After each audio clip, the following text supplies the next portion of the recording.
Hello, everybody. So I am preparing the meals for tonight. We had a wonderful donor who made us a ton of sausage and peppers. So thank you. That was amazing. And if I ate meat, it smells super good. Like, it smells really good. And then a National Bakery went and donated the rolls for the actual sandwiches. We have some water boiling right now for butter garlic noodles. We have another wonderful donor who made, I think she called them cowboy beans. It's got like baked beans and some peppers that looked like in there. It looked really good. And then I stayed up for quite a few hours last night.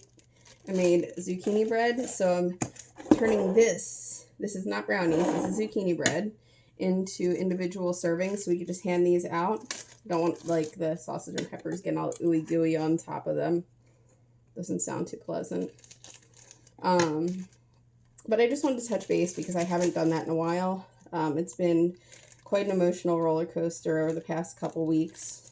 We've been reaching so many more people, and we've gotten even more of the community involved, more and more and more and more. And I think people are finally starting to realize that homeless isn't a problem with a specific group of people. Homeless can hit you anywhere.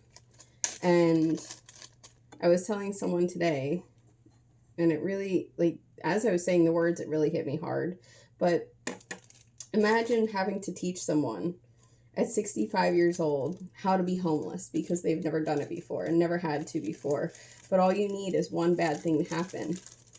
And then you have people that, call homeless people bums and they should get a job. Well, I hate to break it to you. A lot of the people that we come in contact with on our deliveries, they have jobs. They're living in their cars. They're sleeping in tents. They have gym memberships so they can shower at night or in the morning before work. You know, they're extremely cold in the winter and trying not to get heat stroke in the summer. And life is hard. Nobody wants to be homeless, but it's just a cycle. It's a very, very awful and hard cycle to get out of. And everybody's always under the assumption that if you're homeless, you must be drunk or you must be a drug addict. And that's not the case either. I mean, we have well over 100 children in Scranton that are homeless. And you can't tell me that they're all drug addicts, 3, 4, 5-year-olds, and to go get a job. Life happens. Everybody is one bad thing away from something that they can't control, and a domino effect that can lead you to being on the streets. So, as terrible as it sounds, whenever we finish doing our deliveries at the end of the night, I just sit in my car in front of the house for a minute and just stop and think and realize how grateful I am that I have bills that I have to pay. If you have bills, it means that you have a place to go and you can take a shower and you can have food whenever you want to and you don't have to rely on someone else. And it's a blessing to have responsibilities, and people take that for granted every day. And it's difficult. And yes, there are people on the streets that have addiction problems. They have, alcohol addiction. They have, drug addiction. But the people that aren't homeless are just as bad. I told someone today, like, the only way that I can explain it in words that people would understand in 2024 is take somebody's cell phone away from them. Put it on the table in front of you. Have a conversation with them for an hour and see how many times they go to reach for their phone and it's not there. And the anxiety starts kicking in, and they don't know what to do, or they really want to check it. Who called me? Who texted me? did somebody comment on my status that I posted? How's that picture that I posted on Instagram? I hope somebody likes my TikTok. And they can't touch their phone. That's what addiction feels like. And it's not fun, and nobody wants it. It just happens. And to say just go to rehab or just stop doing it, it's not that easy. So I think that we need to just throw out all of the misconceptions that people have. Just throw them out and start over, and realize that a lot of people don't want to be where they are. And once you're in the system of the government, it's hard to get back out. I mean, look at the people that are, on Section 8 housing and stuff like that. Once you get in the system, you're like, now I have a place that's paid for, and, now I have EBT, so now I can get groceries. And sure, there's not really much of a motivation to go back to work if you have everything, but at the same time, you can't afford to not. It's really hard to exist right now.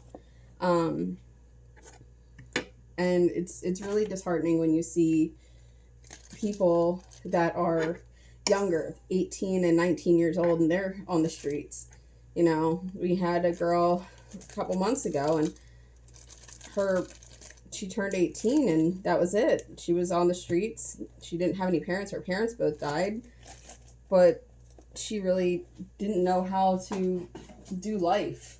She was never taught how to do life. She went through the system growing up, and they're bouncing house to house. There really wasn't a whole lot of guidance from a person. It was just, where am I going to be this week?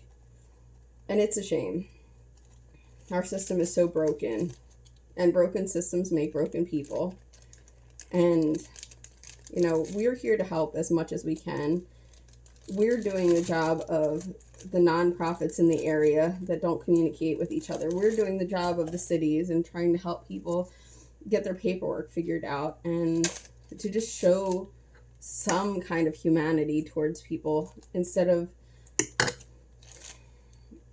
turning the other way. We're making sure that they know that we see them, and it's really nice to know that I can call these people family. I can drive down the street and people wave, and I have people in my car like, who's that? And I'm like, oh, just one of my friends. But people know my car, and they know our little caravan, and they know our schedules, like when we go around to deliver food. And trust me, they will give you honest feedback. But we do this because we care. And that's what it comes down to. So our motto at Anonymous Helper is kindness, compassion, and hope. Because everyone needs kindness. And you can't get far without compassion. You can't do what we do without compassion. And hope.